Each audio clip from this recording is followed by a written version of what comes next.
nuvuka ukisanga mu muryango utahisemo kuvukiramo, uramutse uhawe amahirwe yo guhitamo aho wavukira, ntibizakubabaze, uzawishimire ntuzawishishe, kubera yuko niwo gaciro kawe. Ariko nanone igihe isumba byose izaguha amahirwe yo kubaho, bizakubabaze igihe uzananirwa kwihindura amateka no guhesha ikuzo umuryango n'agace uvukamo.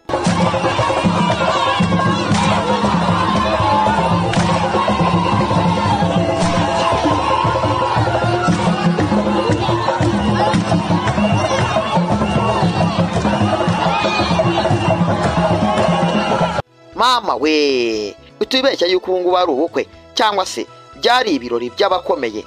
Oya, uku niko biba byifashe iyo agarutse imuhira aho yaboneye izuba. Benshi baba bahuruye, abana, abakecuru, abasaza, abakire ndetse n'abandi bose baba bashaka kwirebera iki gihangange. Bambari we, wari utwikiriwe n'icuraburindi ry'umwijima waguciyemo ingando, abagutuye baririra idakari ngo basagure ku rumuri rw'amatara batatse imiturirwa batuyemo, ukabura ukumva kugeza ubwo inyenyeri zakumurikira. Icuraburindi ryo kutamenywa no kuvugwa no kwandika mu binyamakuru bitandukanye ku isi naryo rigahunga. Tariki ya 10 Mata 1992 nibwo akadugudu gato cyane ko mu cyaro kitazwi, umwe mu miryango idahambaye, haje kuvukira inyenyeri izamurikira Bambari, maze amarira y'ibyishimo agate mu maso y'abatuye Bambari, maze abayibagiwe bakabona ko Bambari nayo Imana ari ifite isezerano ryo kuzarabagirana ku isi yose bakayimenya. Iyo nyenyeri yabereye umucyo Bambari, ikabera Bambari inkingi imwikoreza itanyeganyezwa, igahuruza abarebye bavuye imihanda yose mu mpande z'isi yose zitandukanye, maze bagasura Bambari. Nta yindi ni Sadio Mane. Sadio Mane, abatari bakeya mu bakunzi ba 95.5 Radio Nyagatare mwadusabye yuko twazabagezaho urugendo rwa nyarwo rwe, none natwe turaje ngo tubagezeho urugendo rwa nyarwo rw'iki gihangange Sadio Mane. Ngewe uteze amatwi ndi Hashman Harindimana, mbahaye ikaze mwese muri urugendo rwa nyarwo rwa kabuhariwe mu kunyeganyeza inshundura Sadio Mane. Kanongere nguhe ikaze wowe ukomeje kugenda unkurikira, twinjiye mu rugendo rwa nyarwo rwa Sadio Mane, inyenyeri y'umudugudu wa Bambari.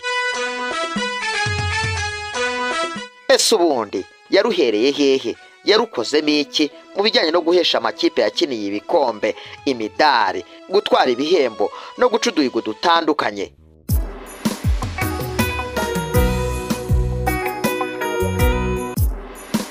Havuda kora ikosa ugakora urushinge kuri 95.5 Radio Nyagatare, utavaho ucikwa n'urugendo rwa nyarwo rwa Sadio Mane. Abatari bakeya muramukunda ndabizi. Sadio Mane ni umukinnyi mpuzamahanga w'umunyasenegale ukina satirizamu, aciye ku ruhande rw'ibumoso mu ikipe ikina icyiciro cya mbere mu gihugu cya Arabia Saudite Al Nassr, akanakina n'ikipe y'igihugu cya Senegal Le Lion de la Teranga, akayibera umuyobozi mu kibuga cyangwa se kapiteni. Sadio Mane yabonye izuba ubwo hari tariki ya 10 Mata 1992, avukira mu mudugudu wa Bambari mu gihugu cya Senegal, hano ku mugabane wacu wa Afurika, ku babyeyi babiri bafite amamoko mu gihugu cya Guinea.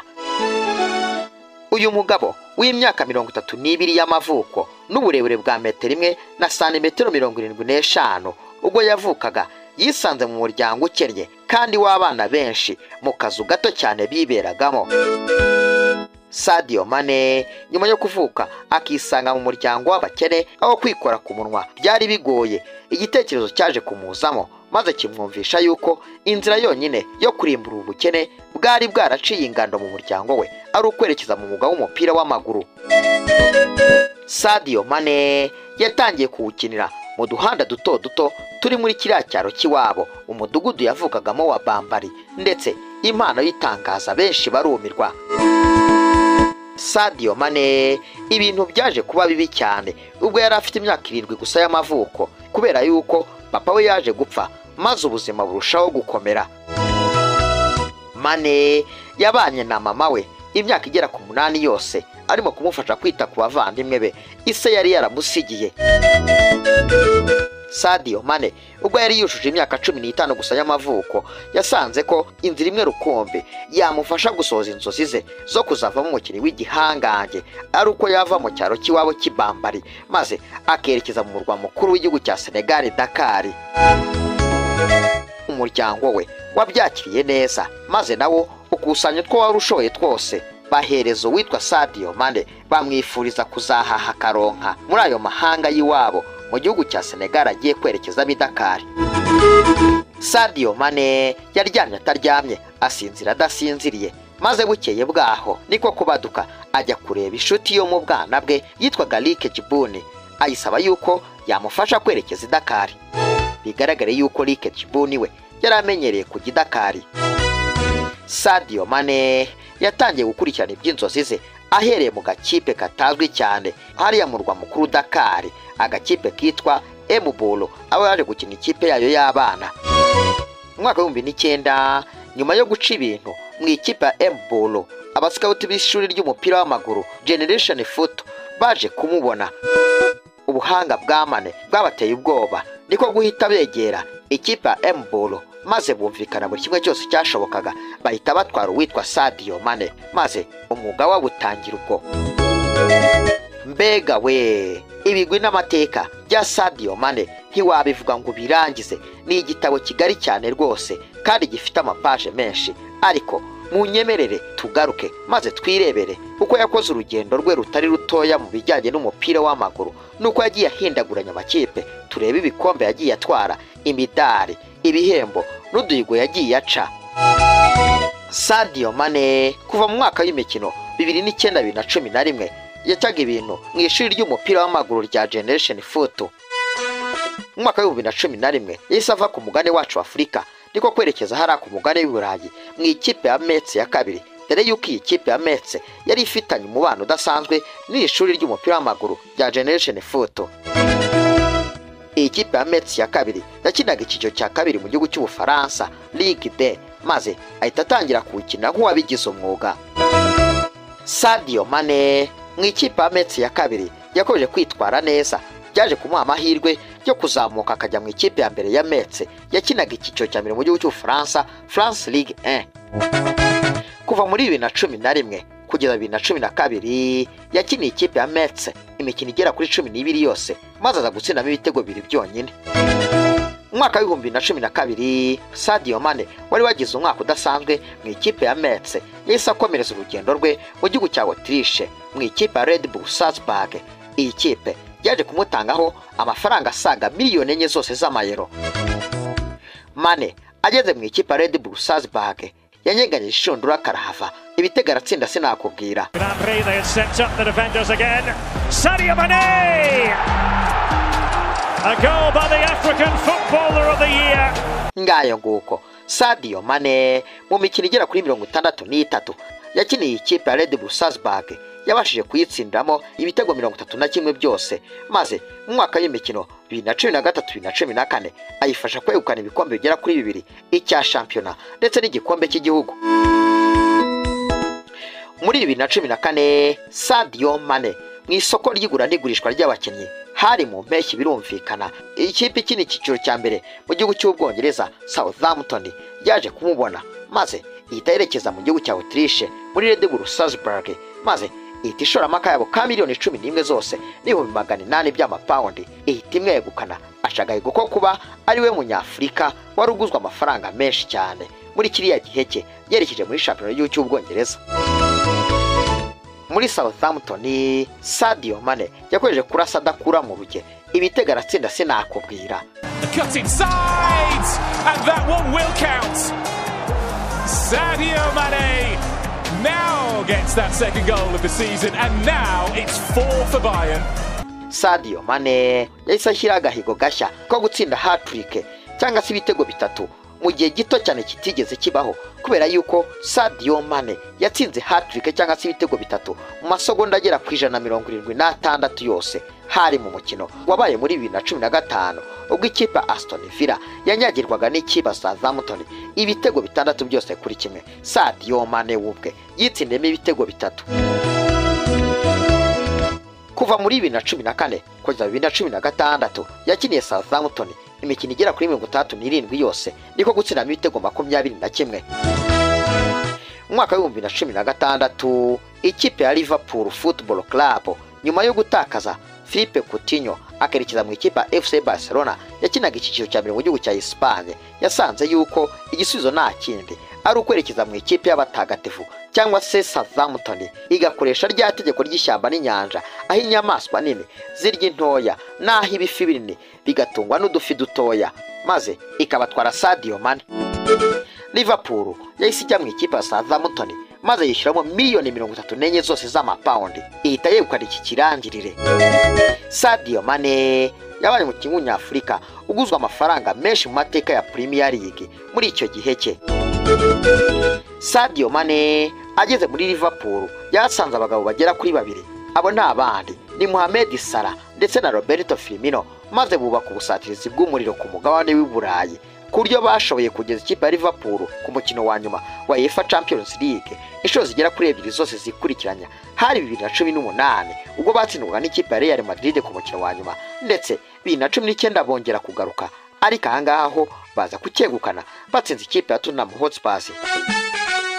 Muri uyu mwaka w'imikino 2018-2019 uyu mugabo yatsinze ibitego ku buryo yaje guhabwa igihembo cy'urukweto rwa zahabu cyangwa se Golden Boot nk'umukinnyi wahize abandi mu kunyegageza ishundura mu gihugu cy'Ubwongereza, anahesha ikipe ya Liverpool igikombe cya shampiyona nyuma y'imyaka 30 yose, cyarabaye nk'imvura yo mu mpeshyi ku bakunze b'ikipe ya Liverpool. Mu Kwakira umwaka wa 2021 Sadio Mane yatsinze igitego cye cy'ijana muri Premier League, aho Umunyafurika wa gatatu bikoze muri iyi shampiyona mu mateka yayo. Sadio Mane yabaye uwa 4 ndetse n'uwa 2 mu guhatanira umupira wa zahabu Ballon d'Or muri 2019 na 2022, aza no mu bakinnyi beza b'isi bahabwa igihembo cya The Best FIFA Men's Player, aza ku mwanya wa 5 muri 2019 no ku mwanya wa 4 muri 2020. Sadio Mane mu myaka igera kuri 6 akina ikipe ya Liverpool Football Club yayikina imikino igera ku 196, ayitsindira ibitego 90 byose. Mu mwaka wa 2022 nyuma y'uko Mohamed Salah yasabye yuko yazamurirwa umushahara, byarangiye bigoye ikipe ya Liverpool guhamanitsa inyenyeri zose, maze biza kurangira nta yandi mahitamo ifite usibye kurekura igihangange Sadio Mane.